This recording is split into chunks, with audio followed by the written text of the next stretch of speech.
Good morning and welcome to Class 10 of Developmental Psychology, Psych 250 at NDSU, Summer 2017 term. I am so excited to start our third week of class, and actually it's pretty cool, but we are reaching the halfway point on Friday, so it seems just like yesterday that we started class, but we're, halfway done. So really excited. I've enjoyed getting to know everyone. I enjoy reading your discussions every week. It's really pretty cool to me just to kind of see where you are in your own individual learning journeys. So thanks for getting those into me and doing such a thorough job. If you haven't done so already, just a friendly reminder that your week 2 discussions are due today at 11:59 p.m. So right the last minute of the day, so be sure to get those in. Your quiz are technically, quiz 2 is technically due at 11:59 p.m. today, and officially it's due today at 11:59, but because I didn't get it loaded when I said I would, because I forgot to click one little checkbox in Blackboard, you can have until tomorrow, Tuesday, at 11:59 p.m. to get it in. So it'll still say that it's due today, but you won't excuse me, but you won't get counted off if you don't have it done.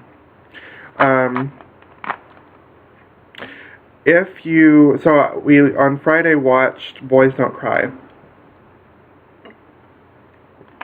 which is a great movie in terms of the cinematic quality and in terms of the message that it has, or the way that it portrays, it tells the message that it has.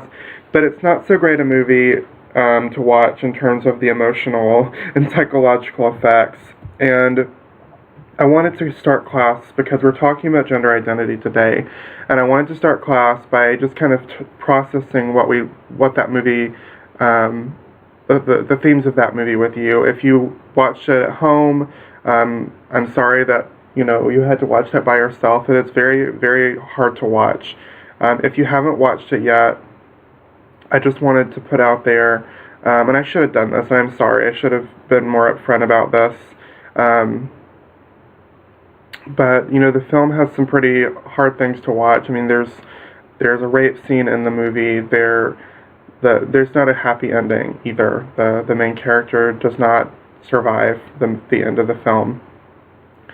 And it can be very upsetting to watch, especially if you have a loved one who's transgender, or if you yourself are transgender, or if you have a loved one who's just LGBT, more broadly, maybe they identify as gay or lesbian or bisexual. The film, Boys Don't Cry, is based on a true story, and it's an excellent film in the sense that it portrays what it's like to be a transgender person perfectly. And it, sadly, the way that it ends is pretty common, and is a pretty common ending for most trans people. And we'll talk today about what it's like to live as a trans person. I've told you, or alluded to, I don't know if I've come out and said it straight up, but I am transgender. I was born and assigned the sex of male, and I have lived as a woman for 7 years. And so this is a topic that's very personal for me, and it's also very important to me. And it's one that many classes do not, developmental classes, psychology classes do not incorporate because people are uncomfortable talking about it. And I don't think that's okay. I don't think it's acceptable to completely ignore an entire part of the population because we're uncomfortable talking about it.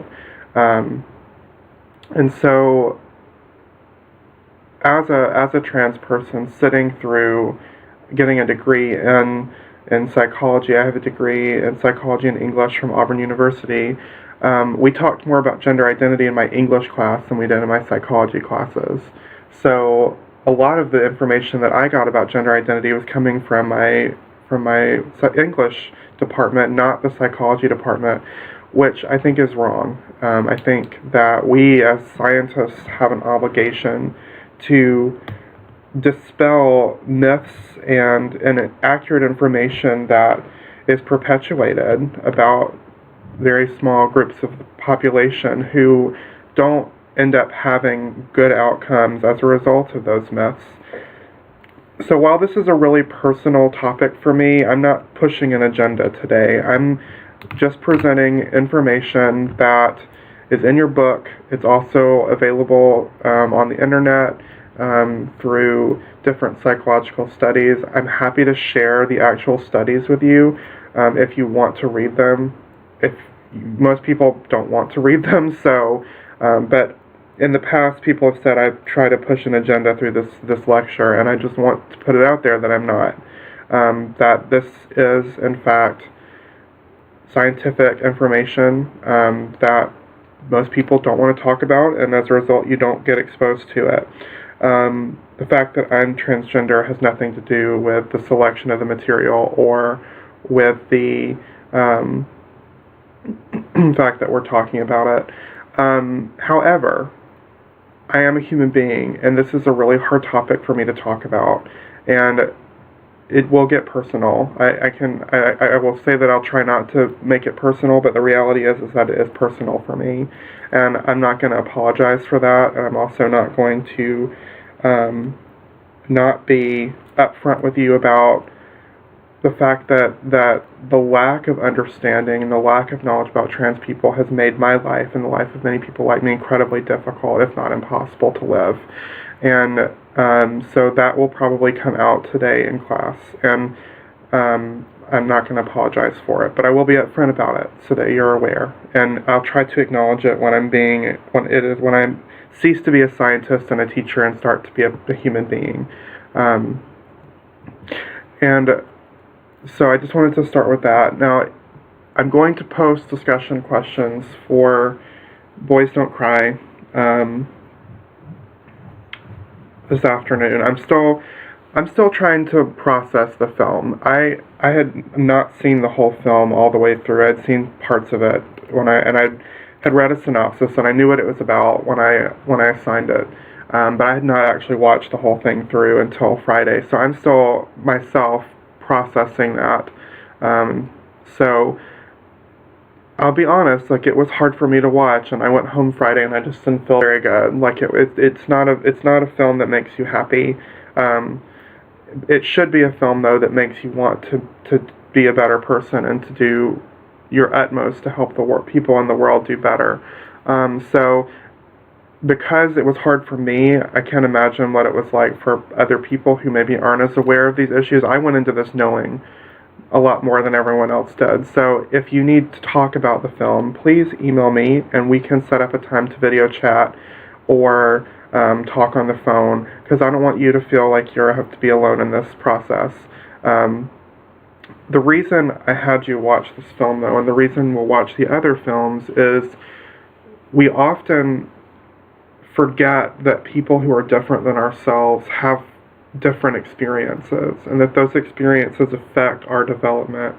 And so it's important to me that you leave this class mindful of how other people experience their lives and how those experiences may alter their development.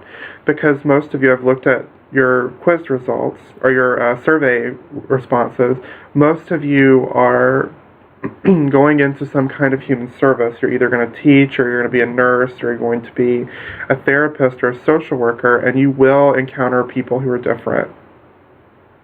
And having worked in a hospital, I can tell you that when you don't understand those experiences, when you can't look at a trans person or a gay person or a black person and be compassionate because you understand that they've had a different life than you, the quality of care that you provide goes down considerably. But when you are compassionate, when you approach someone and you say, I don't understand what it's like to be a Native American, but I do understand that it's different and that it's harder in some regards to being white, you treat them in a much more respectful way that actually ends up helping them do so much better and their outcomes be so much better. The same goes for teachers. My sister she's an elementary school teacher, and she taught at a Title I school, and most of her students were African American, and many of them would come to school without food, without having had breakfast, without having anything packed for lunch, and would probably go home and not have a very substantial dinner. And it wasn't because they had bad parents, it was because they were so poor they couldn't afford to eat. They couldn't afford to eat 3 meals a day. So they relied on the meals at school for their main source of nourishment. And a lot of times she would bring extra food so that they could take stuff home. Like she'd bring like chips and stuff that they could take home so that they would have something to eat that night for dinner. And so she wasn't prepared, honestly, to deal with that. Because while my family was poor growing up, we never went without. We were never that poor. And so I don't want any of you to leave the class not understanding how that can affect a person's ability to do well in life and to grow into the person that they want to grow into. So all that to say, you will be exposed to things in this class that will shock you and potentially and will be different than anything you've ever heard before. And I want you to know that there is a reason I'm doing it, because I want you to understand the best that you can how other people's experiences affect their outcomes. So if you have any questions about that, or you're ever concerned or have comments, I'd rather you talk to me about it, because I don't want to find out through the teaching survey or the teaching review at the end of the semester that people were confused about why we talked about certain things or felt I was pushing some kind of agenda. I would rather we talk about it together, because it's important to me that you leave this class with the best possible experience.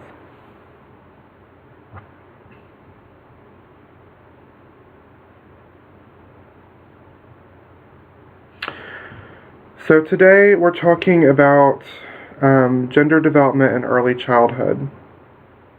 And we don't think about the fact that gender develops.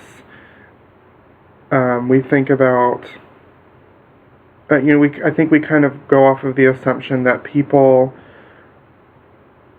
just are what they are from the beginning. Like we're born, we have our genitalia, and we act accordingly. But the reality is, gender does develop. It is something that develops within us because it's a social construct. And we talked about how gender is different than biological sex. Biological sex just defines the way that we are able to reproduce. Gender is the way that we interact with other people in society. It's the way that we identify ourselves in relation to other people in society. And so gender is something that actually forms over the first several years of life. It typically emerges about the age of 3, though it could be a little bit later or a little bit earlier, just depending on the person. Gender identity often develops through gender typing. And gender typing is the association of objects and activities and roles or traits with one sex in regards to the way that we conform to cultural expectations. So let's unpack that, because that's really complicated and can be potentially frustrating to a lot of people to try to understand. So in our everyday lives, and I'm going to use the example of growing up as a boy, because I was raised as a boy. I was conditioned as a boy. I don't know what it would be like to grow up as a girl, because I didn't. I grew up as a boy.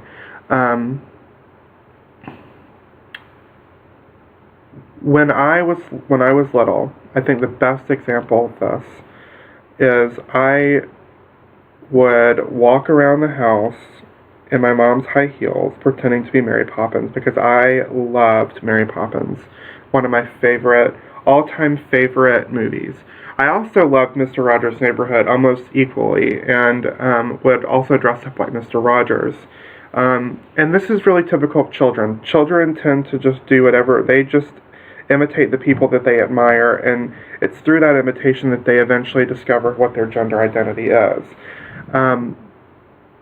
For me, though, I didn't identify high heels or a purse, at least that I can remember, with being a woman or being a man. And a lot of times with very small children, they won't define objects in terms of being a man's thing or a woman's thing. They just play with it. One day, my dad, I was on a t-ball team. I showed you that picture a couple weeks ago, or last week, of me when I was playing t-ball. So it was during that period of life, my dad told me that I shouldn't tell my coach or the people on my t-ball team that I carried a purse. And I asked why, and he said, because you'll get picked on, because little boys don't play with purses.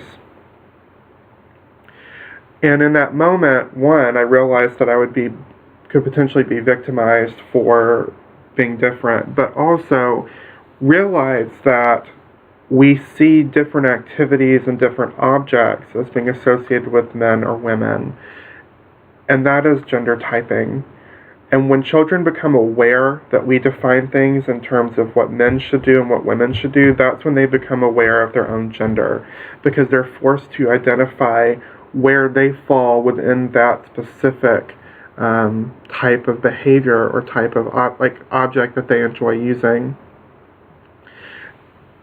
And the way that a person then, the strength with which a person identifies with different objects then determines what their gender identity is. So if, for example, you are a 4-year-old and are told that purses are for women, and you're like, but I really like carrying this purse, and these heels also, and pretending to be Mary Poppins is central to who I am as a person, and I identify with that much more strongly than I do, say, playing with a toolbox and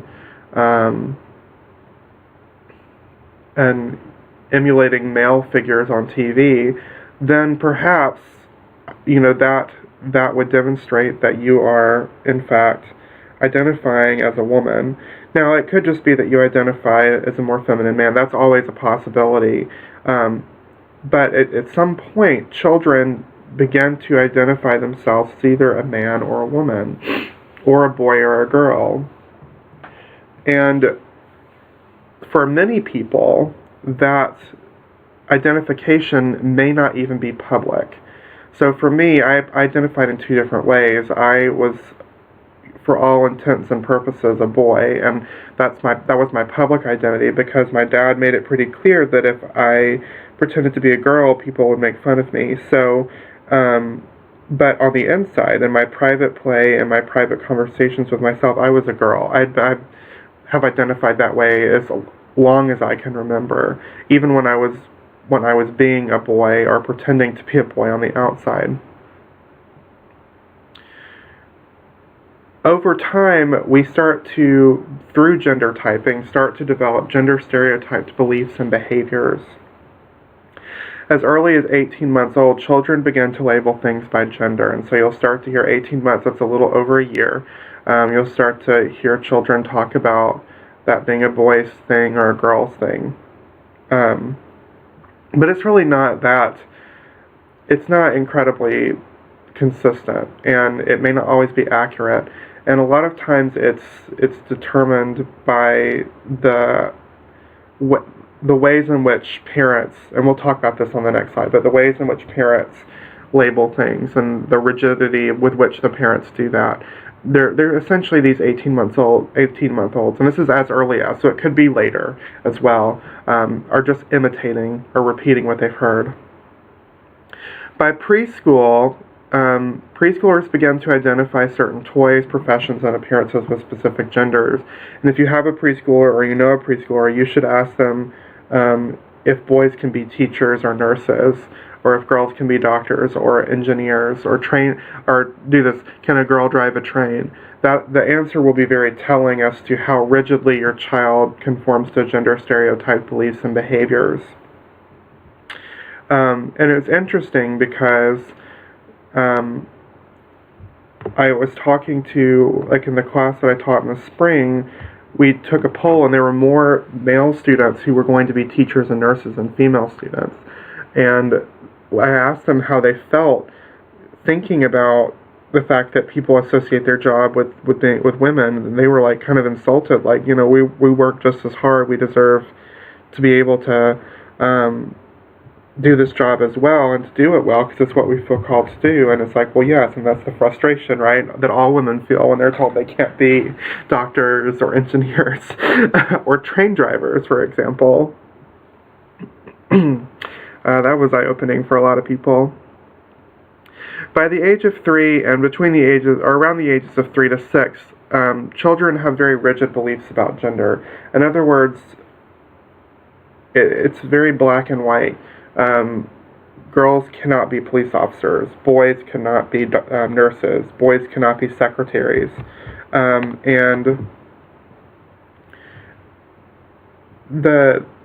that's part of that is because children have trouble seeing things in the abstract or in the gray. But it can also cause a lot of conflict too when you see people deviating from that.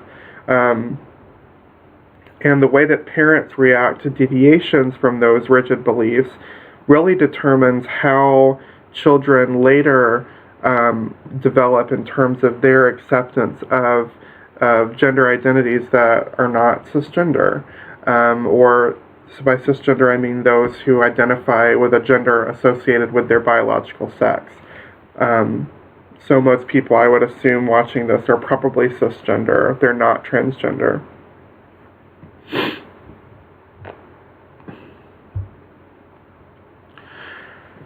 So is gender identity the product of nature or nurture? Well, as we talked about, and I've talked about, and will continue to talk about, the dichotomy between nature and nurture is really a false dichotomy. Both work together to enact development. And so when it comes to gender identity development, nature and nurture both play an important role. We're not entirely sure, though, what role they play and how strongly a role each of them play. But this is what we think. There is some evidence to suggest that your hormone exposure in utero does have an effect on your gender identity. In some studies, it's been found that male children exposed to more androgens in utero tend to have more same-sex attraction, or I should say, identification with more feminine gender roles, and this has something to do with how the brain develops as a result. However, that's not hard and fast, and it's also important that I point out at this point that we can't equate gender identity and sexual orientation. Just because you're gay does not mean that you're transgender, and just because you're transgender does not mean that you're gay. You can be, but you're not always. It's not hard and fast. Not always the same. Another influence could be the adaptability of specific gender roles. So, for example, it's much more adaptive. You have a much greater chance of surviving and thriving in your life if you are male, because we live in a society that favors male bodies and male identity. If you don't believe me, I just want you to consider the fact that the latest draft of the healthcare bill does not contain the word woman once, even though women's health issues are a significant problem worldwide. Women's needs and women's health are not always considered in our decision making as a society. And so it's always more adaptive for a person to be more androgynous or to be more masculine. And so a lot of people will instinctively gravitate towards those identities because it does allow them a greater chance of survival.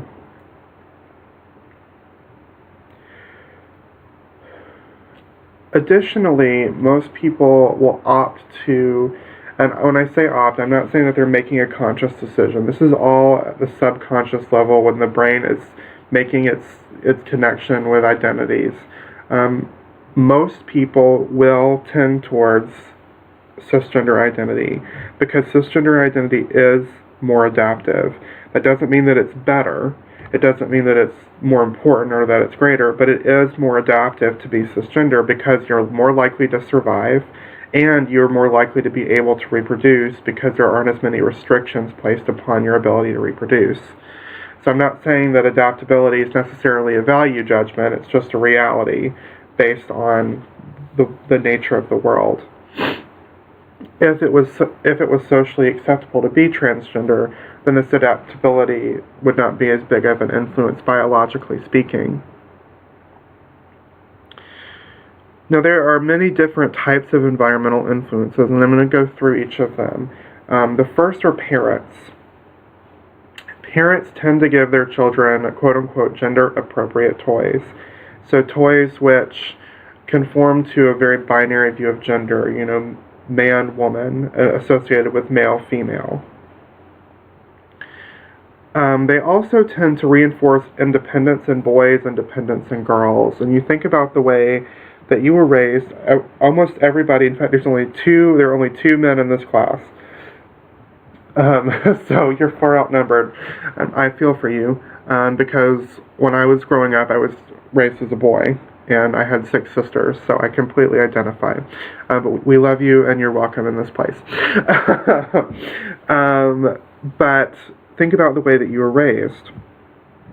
And I remember at least one of your classmates said that, and I thought this was really insightful, that they, growing up, were not allowed to be out past 6 p.m. where their brother could be. And so that put a lot of limits on what they could do. When I got my driver's license, I didn't have a curfew, but my sister who was only 18 months younger than me, did have a curfew. And that, I think, is sort of this a result of the reality that women are much more vulnerable in society and can get hurt a lot easier than men do. And so in a way, that discrepancy is adaptive because it is seeking to protect women. On the other hand, it's awful because it's not fair, but it also it punishes women for the fact that men tend to rape and murder them. But on the other hand, it reinforces, whether we mean it to or not, reinforces independence for boys because they're more self-reliant. They're less. They don't need as many rules. They can kind of be their own master. And it reinforces dependence in girls. In other words, they have to do what other people tell them to do. They are very reliant on rules and on standards of behavior for safety, and this can have a pretty negative effect in the long term on the way that women develop in terms of their vocation, in terms of their social identities. Parents also tend to engage in gender typing, and this happens even before baby is born, and I think one of the worst ways, and if you've done this, I'm not trying to judge you, but I am just pointing out that it can be very, very negative in the long term. But I think one of the worst ways that parents gender type, and it happens even before baby is born, is with gender reveal parties, where parents make this huge deal over the gender of their child. And as a trans person, I find it really hilarious because, one, the parents are making a lot of assumptions. It's really more of a sex reveal party. It's like, what genitalia does my child have? Because honestly, you won't be able to tell what their gender is until they're about 3 or 4. So it's kind of melodramatic, but it also puts this huge weight on the importance of a child's gender. When the reality is, as parents, we only our one priority in childbirth is to make sure the child is healthy and safe. And honestly, their gender could matter less in comparison to them being safe. But we have these gender reveal parties, and it really creates this subconscious idea that gender is somehow really important. And it really sets the child up for having to meet these expectations. And the reason so many parents reject their transgender children or their gay children is because they have these expectations that have been built up since before the child is born about what the child is going to be like and what they're going to do with their lives. That's not really fair, if you think about it, to the child or to the parent to create these expectations. I'm not a parent, but I am a sister, and I have 6 younger sisters, one of whom is 6 years old. And in terms of all of them, I don't really care what they do or who they love or how they identify. My concern is that they're safe and that they are happy, and I could care less if they identify as a girl or a boy, or if they like boys or girls or both, or no one. It doesn't really matter to me one way or the other. And you know, I've had a couple of sisters with some pretty big life issues going on, and who've made decisions that I don't necessarily agree with, and I never once changed how I felt about them. My concern has always been, are they safe, and are they okay, and are they going to be okay, and what can I do to help make sure that they're okay. And I think that takes a lot of the pressure off of a person when they're developing, and removes a lot of those what I would consider negative environmental influences, you know, to have expectations for your child that they may or may not be able to meet. Now, like I said, I'm not a parent. Maybe I don't understand. Though, you know, having a sibling who was born when I was 18 has really, and who I've taken a parental role in their life, has kind of made me, I think, a little bit more understanding in a way of what it's like to be a parent. But the point is, parents can play a huge role in how their child will eventually identify gender-wise. And that's not to say that parents can make their children have a specific gender identity, but what they do in fact do is determine whether or not that child feels comfortable accepting their gender identity and living openly and affirmingly. Teachers also play a huge role in helping children identify their gender identity. Unfortunately, it's usually not a great influence. And spoiler alert, all of these environmental influences are negative environmental influences, because we don't live in a society that is designed for people to feel comfortable to explore their gender identity. We just kind of force people to accept that if you're born and you have a penis, you're going to be a man, and if you have a vagina, you're going to be a woman, and there really isn't a lot of flexibility in that. But teachers emphasize gender differences in group and work play. And you can think about this in your own elementary, middle school, and high school lives. For example, a lot of times groups are formed, and they have boys in groups and girls in groups. Or you'll have all the girls line up, not all the boys line up. Teachers will actively encourage male students in science and math, and they tend to not encourage girls in those areas.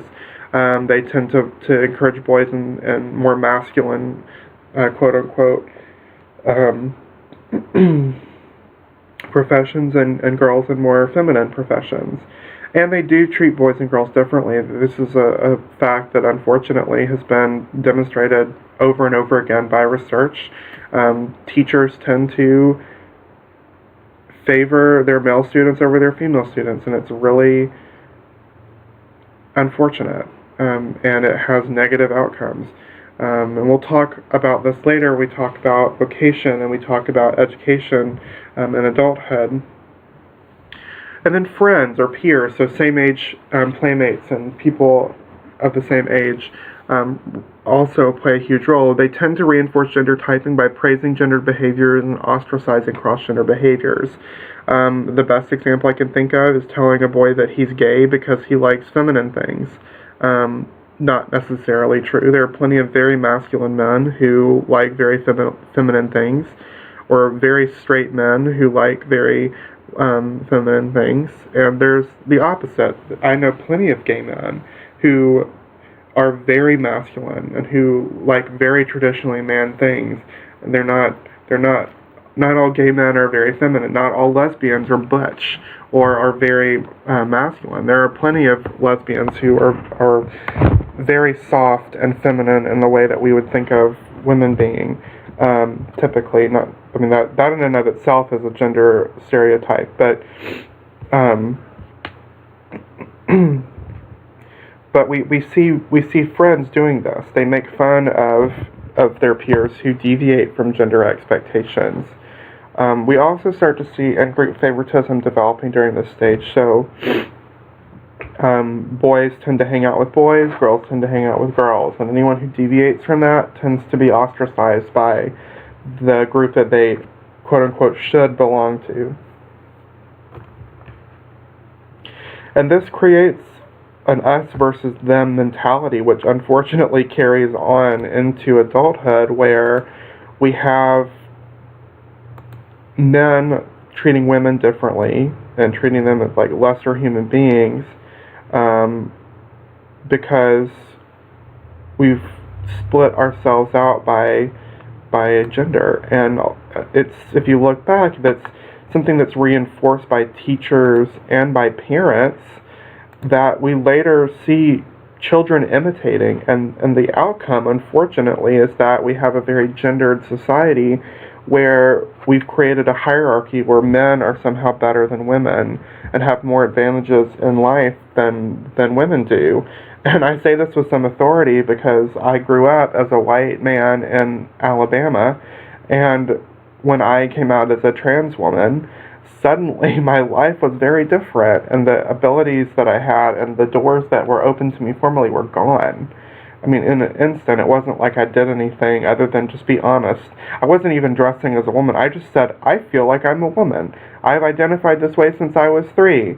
And suddenly doors closed. And here I am, still dressed like a man and acting like a man and with a man's name, and doors were closed. So I used to think that there wasn't such a thing as male privilege until I came out as trans, and then I understood full well what it was.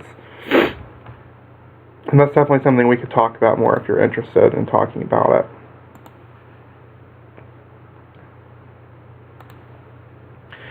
This brings us to gender identity. So all of what we've talked about to this point has dealt with the different contexts that lead us to identifying in a specific way. And we talked about this a little bit, but gender identity is an enduring internal sense.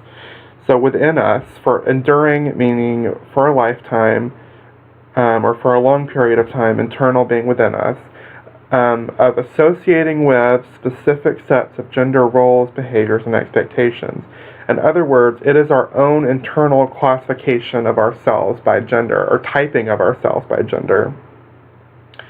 Our gender identity ranges on a continuum, which means that it's not like either or. It's not man or woman or neither. It's a range. You can think of it as a thermometer. On the one end of this continuum, we have purely masculine, and on the other, we have purely feminine. So, oh gosh, that is not at all.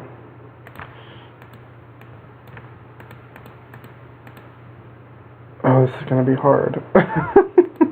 Okay, I'm going to try to draw this straightest line as possible. So we have a continuum, and on one end we have feminine, and on the other we have masculine, and somewhere in the middle we have androgynous.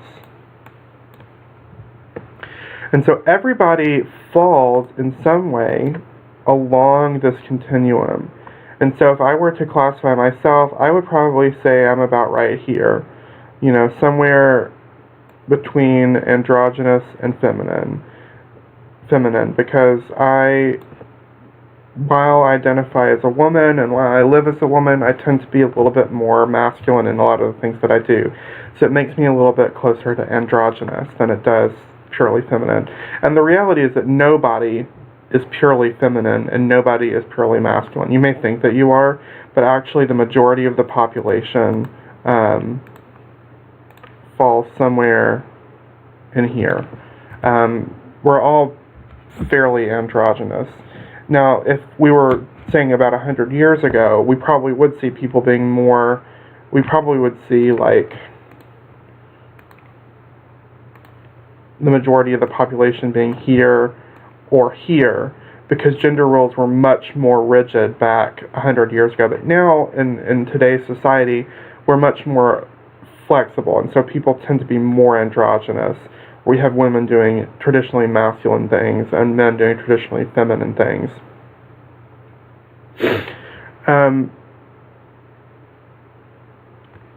One's gender identity is positively associated with adjustment. So what that means is that there's a relation between the gender identity that you have and your adjustment as a human being. So children who are more masculine or more androgynous, so who fall somewhere between here and here, tend to be better adjusted than children who identify in this area. Why is that? Well, because our society favors masculinity over femininity, so it's easier to be somewhere in here than it is to be purely over here, because our society favors people who are over here. And that's the only reason we see that. There's no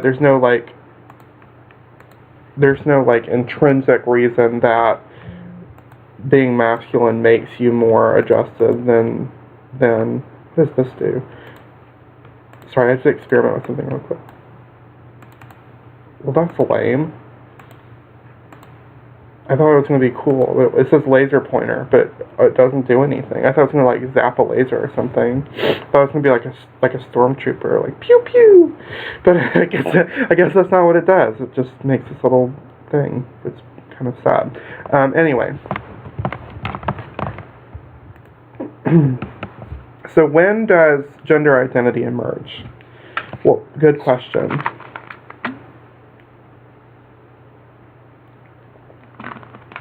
Gender identity usually emerges around the age of 3.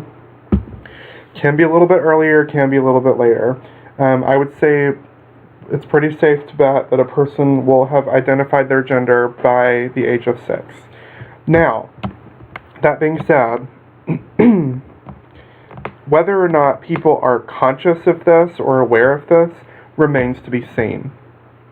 Because we don't talk about gender identity as a society. I had no idea what transgender was until I was 21 years old. I had no idea that being born a man but identifying as a woman could in fact be normal and in fact experienced by members of other people in the world. I thought there was something horribly wrong with me, and I didn't tell anyone because I was afraid that there was something wrong with me and that someone would tell me that there was something wrong with me. And because of this, children may or may not be aware that their gender identity, 1, is normal, and 2, that other people, that gender identity is a thing. Most children who identify as trans feel there's something wrong with them because nobody talks about it. And so we may not actually see a person publicly embrace their identity until they're older, until they're exposed to other people who are transgender, until they realize that it's actually a normal expression of human identity. But from a psychological standpoint, we will develop this, whether we're cognizant of it or not, around the age of 3 to 6. And there are 3 main theories that explain how gender identity emerges. The first, social learning theory, which proposes we learn gender by observing a trusted adult and we model their behavior. In other words, we form some kind of psychosocial bond with an adult with whom we have a warm relationship, and we model that behavior. We imitate them because we admire them. The cognitive developmental theory states that children actually think about their gender and engage in the gender behaviors which are appropriate for them. In other words, a child observes gender behaviors in the world around them, and they consider those behaviors, and they say, I like these sets of behaviors better than these. These are a better fit for me. And so I would rather engage in those because they are a better fit for who I am as a person. And I like to think, so you could say Darcy's theory of gender identity, and it's not a real theory, so don't tell anyone, like don't cite it in a paper and say, well, Darcy said this. This is my personal viewpoint on gender identity. Gender is like a costume that we wear, and when we're going to pick our gender identity, we go to the costume store and we look at all the costumes and we say, this costume fits me the best. Or this costume here is the one that I want to wear. This is the costume that I identify with, that I am drawn to, that I feel would best represent who I am. However, because the costumes are made by other people, we're not designing these costumes, they're made by society. We may not fit into that costume very well. And it may look funny on us because it's not designed for us.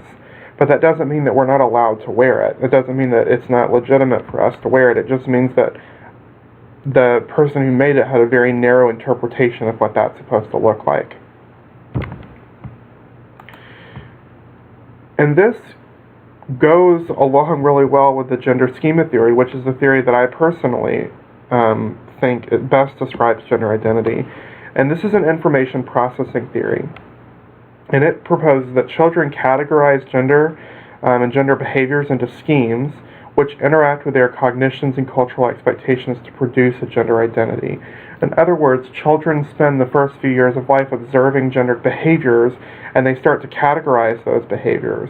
And they have schemes which essentially say, these are behaviors that I think are good, that I like, that I feel best define my identity as a human being. And then over time, those schemes, they start to adopt different schemes in order to react to the world around them. And so, for example, if you're exposed to a lot of female role models who are very strong female individuals, very strong women who you admire, who you look up to, you're going to start to categorize their behaviors into a scheme that's like, these are behaviors that I admire, these are people who I admire, these are the types of behaviors that work for me, that I want to have in my own life, and that becomes your scheme of what your gender is. And over time, that's how you're going to identify. And the theory proposes two different types of children. First are gender schematic children. And these are children who have very clearly defined schemas or schemes about what gender is supposed to be. So they have a very clearly defined file folder that says woman and a very clearly defined file folder that says man. And gender schematic children are going to say gender is highly important. You also have children who are gender aschematic, and they do not view the world in gender terms. So that doesn't mean they're not aware of gender. They don't really personally think that gender is that important. So they'll have these schemes, but they're like, I'm not going to follow the scheme. I don't care. Gender schematic children tend to be cisgender. They tend to behave in very gendered ways, whereas gender aschematic children tend to be transgender. They behave in gender non-conforming ways that don't conform to what a very rigid binary view of gender. So I'm gender aschematic. I do identify as a woman, and I do live out my scheme of what womanhood should be, but I'm not bound to that. But I'm aschematic in the sense that I should be following the scheme for man, but I don't. I don't think that it's as important. I don't view the world as being defined by that scheme. I just employ different schemes that work for me. Gender aschematic children may also be non-binary. They may say, look, I'm aware that these schemes exist, and you know what? I like parts of both of them. So I may have some things in my life that are feminine, things in my life that are masculine, and I'm not going to identify myself, though, as man or a woman. I'm just going to be me, and I'm going to pick things that work for me. Um, and we're all a little, the reality is we're all a little non-binary.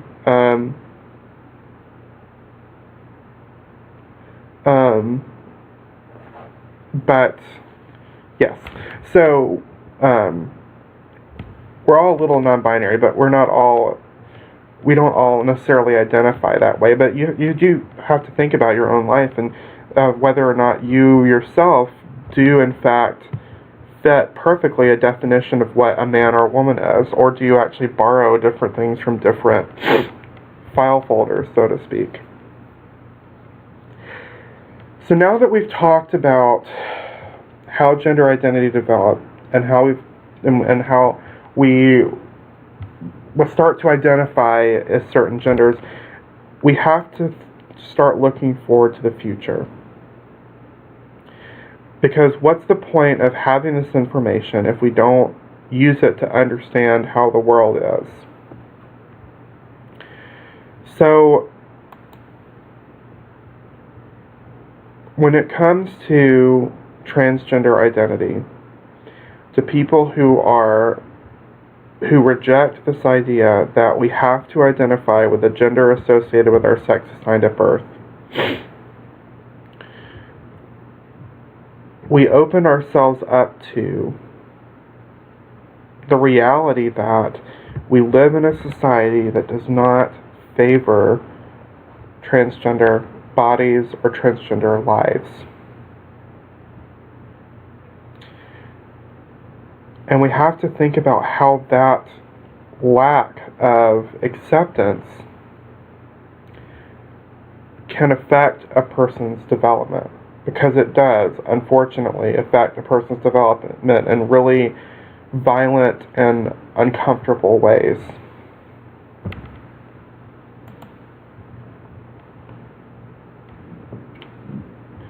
Transgender people face a pretty extreme lack of peer acceptance.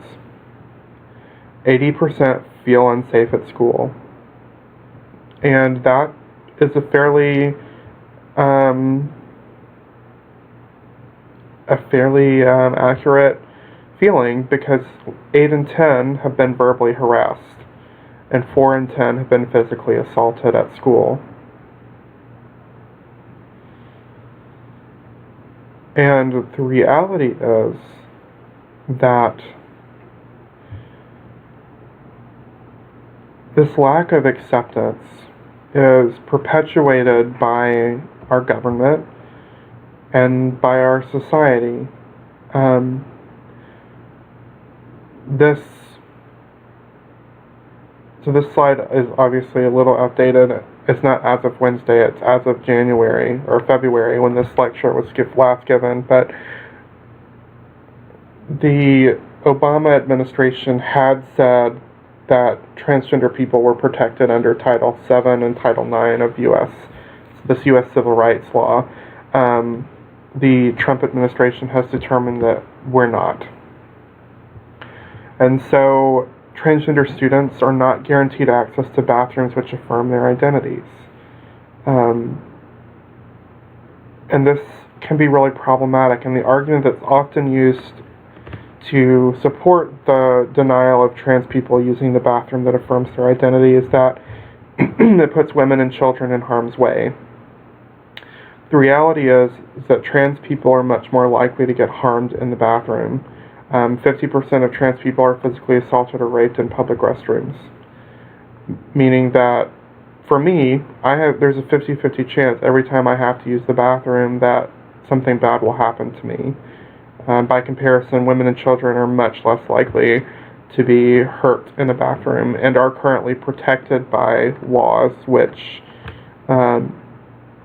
prohibit people being raped or assaulted in the bathroom. And restricting trans people from using those bathrooms is not actually adding any protections. In fact, it's taking them away from an entire group of people. And so you have to think about what all of this does. Feeling unsafe at school, and then having the reality of actually not being safe at school. what does that do to a trans person's academic development, to their development of relationships with their peers, with their teachers? What does that do? It's not much better at home. 50% are totally, so economically and socially rejected by their family of origin, meaning that their parents will cut them off emotionally from the family and also financially from the family. And as a result, most will be homeless and will engage in sex work because it's the only thing that they can do to earn money. 40% of our homeless youth are transgender, which is pretty significant when you think of how the proportion of the population that trans people are. On the other side of this, 90% of trans people with supportive loved ones will have positive outcomes, in spite of the fact that they're unsafe at school and they don't have legal protections. They're still going to have positive outcomes because parental support and parental love really does make a huge difference in a person's healthy development.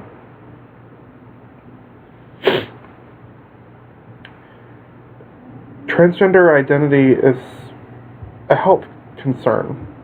The treatment for it is undergoing gender-affirming surgery, hormone replacement therapy, psychological therapy, not to change you, but to help you become the person that you feel you are, and that you are, in fact, are. And in spite of the fact that it is a medical issue and it's recognized as such by the medical and psychological communities, its healthcare is really iffy for trans people. 70% of trans people are verbally abused by their healthcare providers. This has happened to me many times. I don't go to the hospital or the doctor if I can help it, because it's not a pleasant experience for me. You have to out yourself to the doctor, and then they ask really intrusive questions that have nothing to do with your complaint that you've come with, because they want to understand more about you, and it's really intrusive to have to educate a healthcare provider about your identity when they should know, but they don't because nobody took the time to talk to them about it. So you're welcome. 19% have been denied medical care because of their identity. Most insurance does not cover trans health care, so you have to pay for therapy and hormone replacement and surgeries out of pocket. And gender reassignment or gender-affirming surgery start at about $50,000. So most trans people will not undergo surgery because it's too expensive. They just can't. It's not a possibility for them.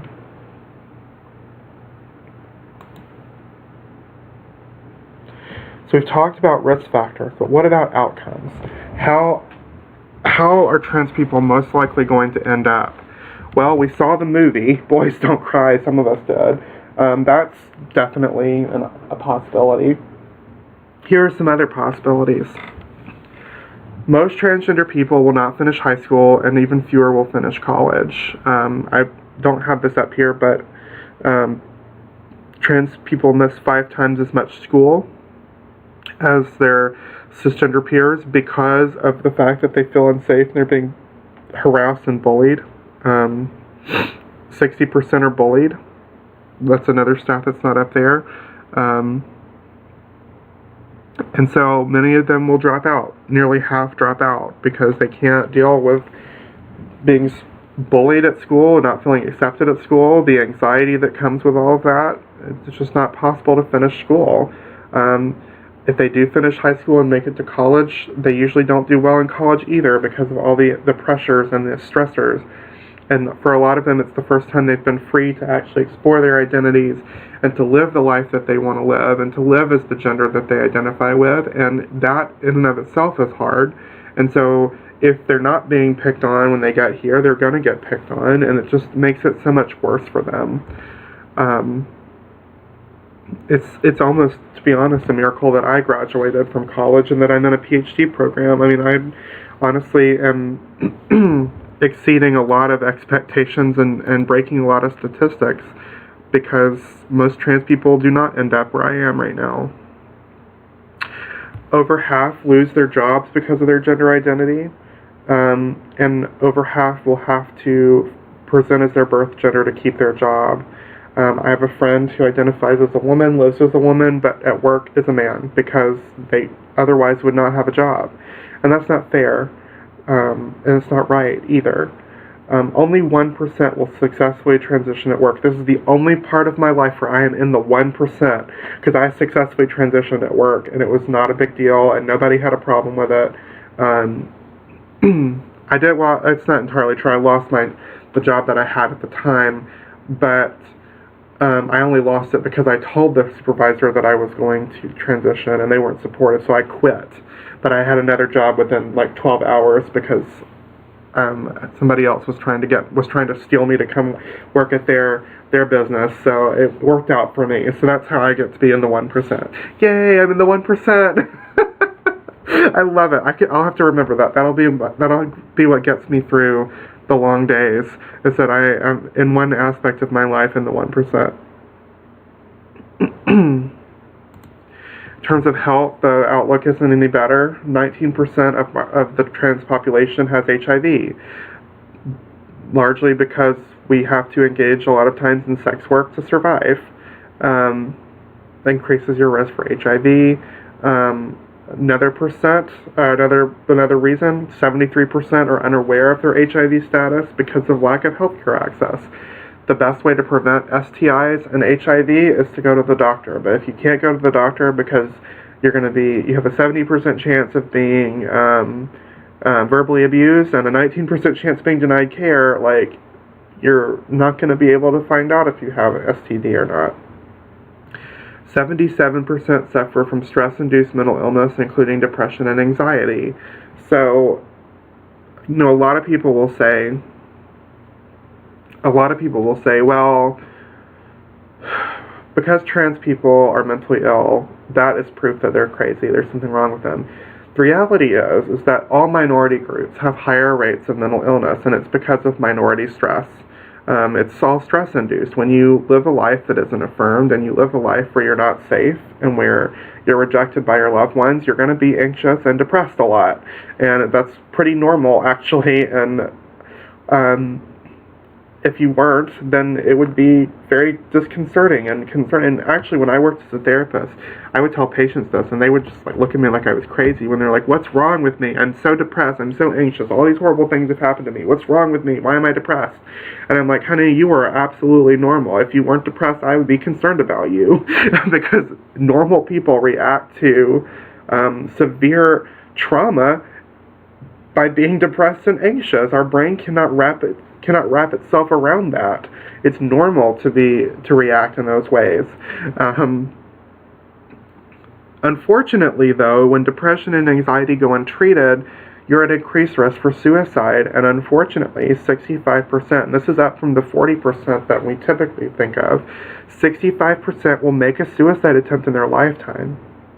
Over half of the population will make a suicide attempt because of how hard it is, and isolating it is, and burdensome it is to be transgender in the United States. So school and work isn't great, health isn't great, well, personal safety also isn't great. It just gets worse and worse and worse. 50% of transgender people are subjected to domestic, physical, or sexual violence. In other words, if you're trans, you've got a 50% chance of being subjected to some form of violence. When it comes to students, 69% of trans high schoolers and 85% of trans college students will be sexually assaulted. That is such a ridiculously high number when you think about the general population. And that's because when you identify as trans, you're much more vulnerable and you're more open to these situations because people treat you like you're some kind of object, like you don't matter, that your safety doesn't matter, that your no doesn't mean anything. 70% of trans people will be sexually assaulted by law enforcement officers, which is part of the reason why trans people do not call 911 when they're in trouble, because they're more likely to get hurt by police officers. 44% will be forced into sex work. And this is the hardest stat. 1 in 12. That's if you're white, a white trans person, or 1 in 8 if you're a black or Latina woman, trans woman, will be murdered each year. 1 in 12. I know at least 12 trans people in Fargo, which means one of us will be murdered this year. That is a hard reality to live with. You know, if you ignore this, and you ignore this, and you ignore this, and you ignore this,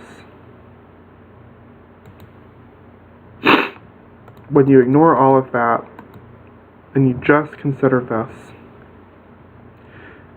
that you have a 50% chance of being the victim of some kind of violence, when you're 85% chance that you will be sexually assaulted, 70% chance that you're going to be assaulted by people who are supposed to keep you safe, almost a 50% chance that you're going to have to be a prostitute. 1 in 12.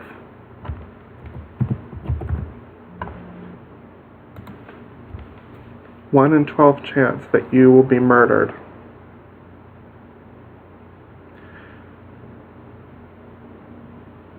What kind of effect does that have on your ability to develop in a healthy, productive way?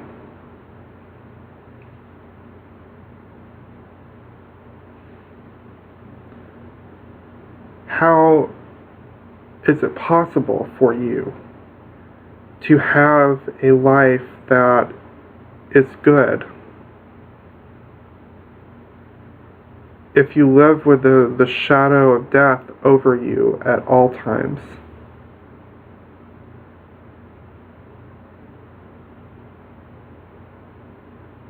And on top of that, being told that you brought it on yourself because you've made some kind of choice, or that the fact that you're depressed and anxious is proof that you're crazy, when the reality is, if any person lived with the shadow of death hanging over them all the time, they also would be depressed and anxious. And then having to live with the reality that the only way to fix it is to go through expensive medical procedures that you could never afford because you probably didn't finish high school, much less college. And you're already struggling to survive just to eat and to pay rent. There's no way that you could ever get surgery. Think about how that affects a person's outcome, how they develop over time.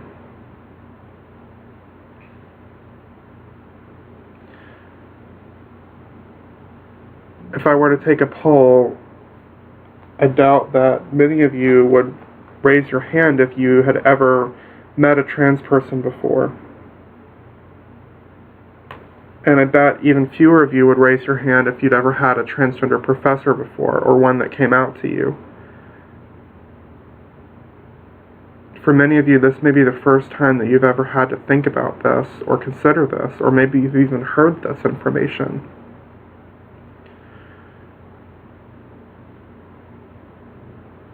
For me, this is every day of my life. This knowledge. And the reality that every time I teach about this, I put myself at risk of losing my job or being criticized for pushing an agenda,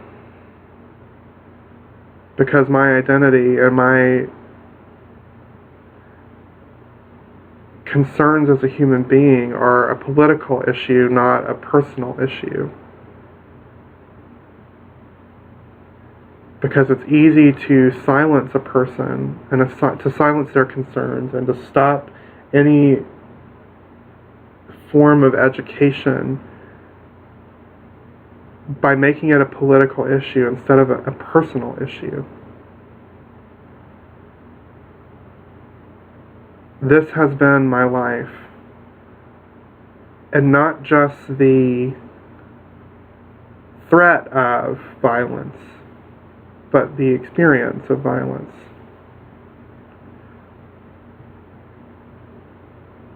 Not just the threat of being assaulted by someone that I trusted, but the experience. Not the threat of having to do things that I don't want to do, but the reality. Not the threat of being rejected and completely cut off by my family, but the reality. Not the threat of homelessness, but the reality. Not the threat of crippling anxiety and depression and thoughts of suicide and suicide attempts, but the reality of having experienced that. Because I made a choice when I was 21 years old to acknowledge that my entire life I had felt like a woman, even though I hadn't been allowed to live that way.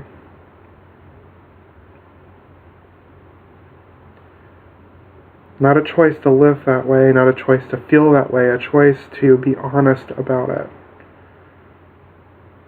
Honest with myself, honest with the world, and to embrace the fact that that's how I felt.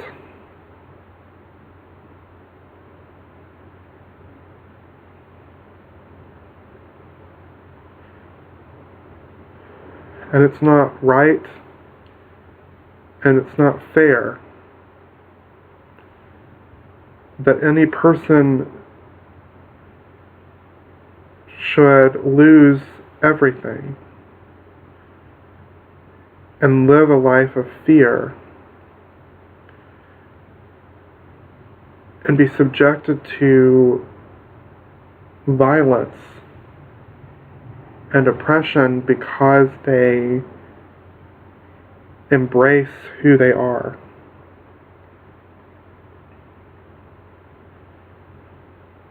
And they embrace an identity that science has found no evidence to suggest that it's abnormal. In fact, science has found nothing but evidence to suggest that it is normal. Atypical, so not what we would expect to see, but not abnormal. There's something wrong with it. It's just different.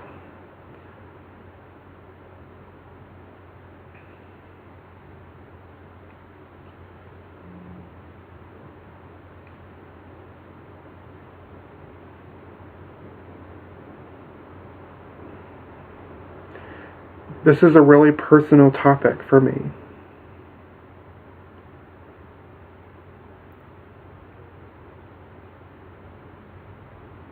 And it's important to me that you leave this class understanding better than when you came in how you as a professional can be the difference. One of the first people I came out to as trans was a teacher. And that person was so affirming, and that made all the difference. I came out to a doctor who I trusted at the time, and their reaction was so negative that it scared me. And it scared me so bad that I was scared to tell my therapist.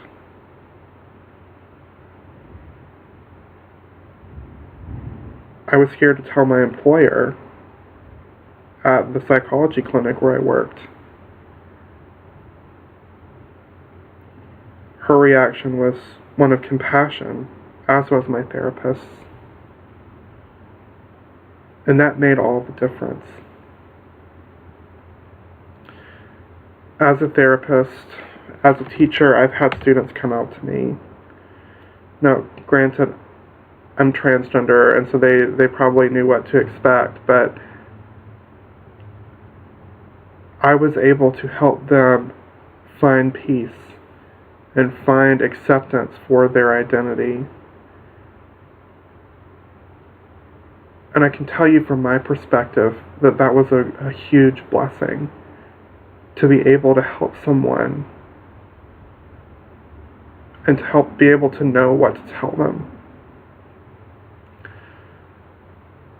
And I can tell you from perspective of the recipient that it makes all the difference to be able to have someone who maybe doesn't understand, who maybe doesn't quite agree, but who accepts anyway,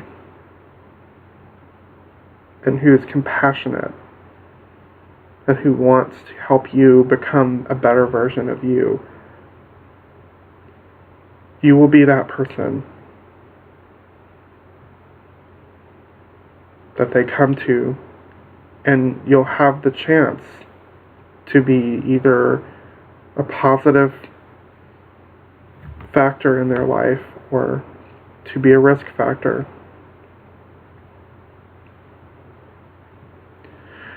And what I'd like for you to think about for your discussion for today is, in your profession, no matter what you're doing, you're going to most likely encounter a trans person. How can you, as a professional in your field, positively impact their development? What can you do to be a positive factor in their lives?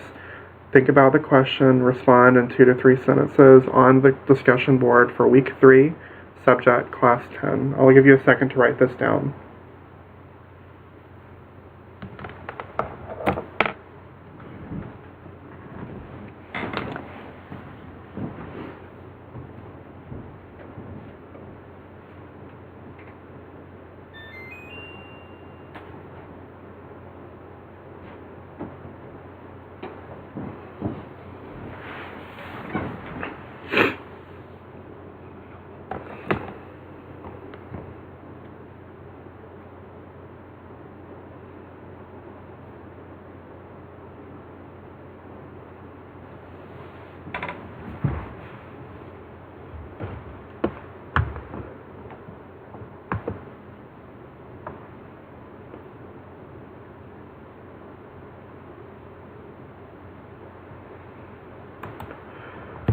Okay, that's it for today. Thank you so much for your attention, and please let me know if you have any questions, comments, or concerns. You can email me at darcy.corbettHall, CORBITTHALL, at NDSU.edu. For class 11, so for tomorrow's class, read pages 289 to 309 in your textbook. Think about this question: how do the differences in cultural expectations surrounding sports and gender play a role in differences in physical development in middle childhood? So we are leaving early childhood. This is our last class for that. We're moving into middle childhood. So think about that question as you read. Remember that our midterm is Friday. The exam will be online. We'll talk more about that tomorrow. We have a review on Thursday, which you can either attend on campus or via Google Hangouts. There is information and instructions about joining the Hangout on Blackboard under the midterm exam folder. So please take a look at that beforehand. Today is due the second quiz and our second week's discussions at midnight, or at 11:59 p.m. Not midnight, it won't be accepted at midnight. But you can have till tomorrow to do quiz 3 or quiz 2 if you need it. Please let me know if you have any questions. I will see you all tomorrow. Have a good day.